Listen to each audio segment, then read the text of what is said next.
sebenarnya 14,500 korang dah boleh pakai skuter 250cc datang dengan full aksesori. Inilah dia guys, QJ Motor ATX 250X.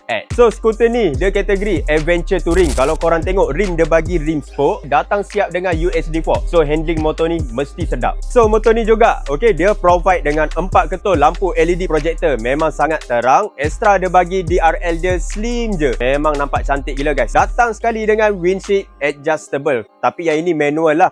Lepas tu motor ni fully jajan korang tengok dia siap bagi spotlight dengan crash bar juga. Enjin dia bagi aku cukup berkuasa, berkapasiti 249cc dengan 25 horsepower dan 26 Nm of torque. Motor ni hadir dengan meter TFT full color. Surface dia memang sangat cantik, lengkap dengan semua info. Kalau korang tengok poket belah kanan ni ada Type A dengan Type C punya port charging.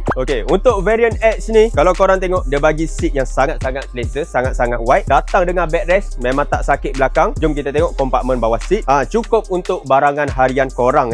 Variant X juga dia bagi siap dengan top box. Yang ini brand YH Pro, datang daripada kilang guys, siap dengan padding dekat belakang ni. So pilihan dekat belakang boleh menyandar. So macam mana guys, berminat ke tak dengan ATX 250X ni? That's why aku cakap motor ni bawah 15,000 memang sangat berbaloi dengan spek yang dia bagi, dengan full aksesori yang dia bagi. Yang berminat jangan lupa tekan button apply now dekat bawah. Jumpa the next video.